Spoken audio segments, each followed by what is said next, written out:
So what are the Vegas Golden Knights going to do? What does Kelly McCrimmon have up his sleeve?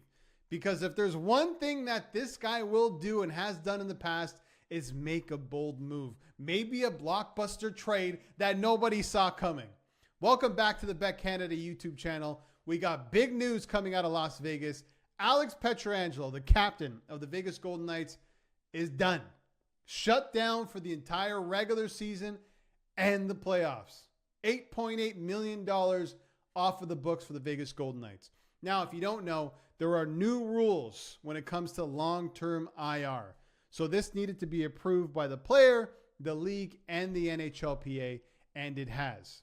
In the past, as you know, some teams took advantage of long-term IR, Vegas being one of those teams in the past. Mark Stone, ring a bell. So if a player was being paid $10 million a year, put him on LTIR, that $10 million opens up. At the trade deadline, you can make some moves, and then that player can be put back on the roster for the playoffs.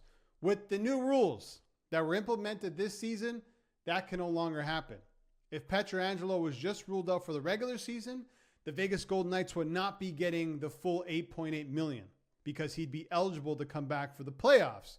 So instead, they would have received, I believe, $3.8 million in change, and they get that number from last season's average salary.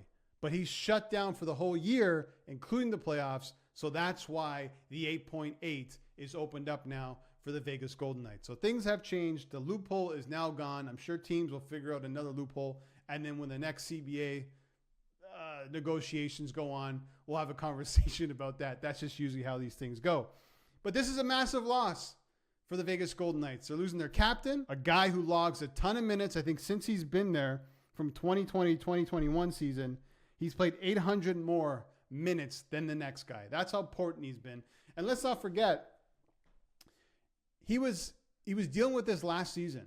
He was selected to be on Canada's teams for the Four Nations and decided not to go. And some people were thinking, why doesn't he want to go? Does he think this Four Nations is just a joke? As many did, me included. I thought it was going to be just some stupid tournament that the players didn't care about.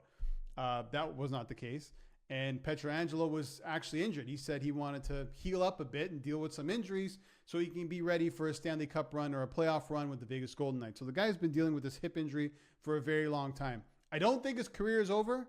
He sounded pretty optimistic, I think, last week, saying that rehab was going well, and it kind of sounded like he was going to return for the season, but that's not the case. He's done. So $8.8 million opens up for the Vegas Golden Knights. Unfortunately, they're up against them when it comes to the cap. They have about $23,000 in cap space, and that's according to Puckpedia. So they can't do much with that right now. But like I said, don't rule out Kelly McCrimmon, the GM of the Vegas Golden Knights, making a move and finding a defenseman, a very good defenseman, to come in and shore up that defense. And speaking of which, let's look at what their D-core looks like right now. So heading into the season, this is what they're working with. Braden McNabb, Shea Theodore, top of the list. I think Shea Theodore is one of the better defensemen in the league. I won't be surprised if he's in the top 10 in Norris voting come the end of the season. He probably won't win the Norris. That's between Quinn Hughes and Cale Makar, as it usually is, unless someone else pops up and has a great season. But the problem with Theodore is his injury history. Fewer than 70 games played in 3 consecutive seasons. And you can tell when he's not there, they miss his speed, they miss his puck-moving ability, and they don't have a lot of that, especially with if he's gone and Pietrangelo is obviously done for the season. Second pairing, you got Noah Hannafin and Zach Whitecloud. Zach Whitecloud's been one of the better, maybe the best, bottom pair defensemen in the league for some time now. He gets a bump to the second pair. He's going to play a lot more minutes, so we'll see how he adapts to that. And then third pairing, you got Lozon and Caden Korzak. And there's questions there as well because Caden Korzak's never played more than 40 games in a regular season. So question marks surrounding that D-core. And I had them as one of the better defensive units in the NHL with their captain in it, but now he's not there. I think they dropped down a tier or so. The Golden Knights still have a very good defensive team. I mean, when it comes to defensive forwards, they have 3 of the very best, in my opinion. You got Selke guys up there. Mitch Marner just came in. Then you got Jack Eichel, and you also got Mark Stone. So they're going to have assistance in terms of being a good defensive team. They have really good defensive forwards. With that said, I go back to one of the questions I asked at the top of this video. What does Kelly McCrimmon the general manager of the Vegas Golden Knights have up his sleeve? Because he's been thinking about this. This didn't just pop up on the Golden Knights like, oh, no, he's not playing. They had an idea that this guy was not going to be able to go. They're up against it in terms of cap space, but you have to wonder how much runway does this decor have without their captain? Does McCrimmon go out and make a move? And I was looking at some defensemen out there that they can potentially go and trade for. I mean, if you look at available free agents, there's basically nothing out there. I mean, Mark-Edward Vlasic or TJ Brody, I don't even know if those guys are still playing anymore. But those aren't the type of guys you want. You probably want a top 4 guy, if not a top pairing guy. And I've compiled a small list. How they make these moves happen, I'm not sure. But these are the guys that I think would be available / willing to move. One of them is Rasmus Andersson for Calgary. I mean, the story that just doesn't go away in Calgary. Is he going to sign short-term, long-term? Is he going to walk? At the end of the year, he's a free agent, $4.55 million against the cap. It's his final year of his deal. He's a right-shot defenseman on the final year of his deal. Don't know what Calgary is. I think Calgary is still in that retool on the fly mode. I don't expect him to be in the playoffs, but you never know. Maybe that changes Rasmus Andersson's future with the Calgary Flames. But if Vegas comes knocking, maybe they put together some sort of package for Calgary that makes sense. They have picks. They can give up some players to open up that cap space. Maybe Rasmus Andersson is one of those guys. I also have Erik Karlsson here just because he's available. We know he's available. The thing is, do they need that type of defenseman? And what do you give up? One, and how do you deal with that cap hit? $11.5 million. He's got 2 years left on his deal.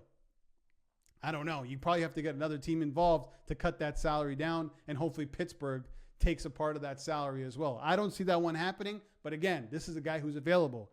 And finally, I have Brandon Carlo from the Toronto Maple Leafs. There was reports in the offseason that there was a chance that he could be moved to bring in a top 6 guy for the Toronto Maple Leafs. He's a right shot guy. He's got 2 years left on his deal, 3.485. He's 6'4", 6'5", so he's a big guy. He fits that Pietrangelo mold. Not as talented and probably as skilled as Petro, but you can put him on your second pair and drop White Cloud back down, and that makes the decor look a lot better. But what would the Leafs want? The Leafs want probably a top 6 guy, at least, and maybe a defenseman on the way back. I don't know who that is. Do you look at a Barbashev, who's going to play in the top line, at least to start the season with Eichel and Mitch Marner?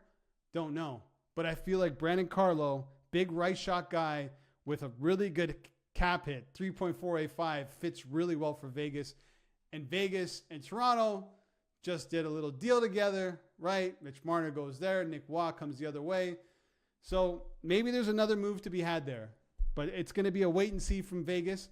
I still think they're one of the favorites to win the Stanley Cup, but I think they need another top 4 defenseman to really shore up that D to hopefully push them to a Stanley Cup championship.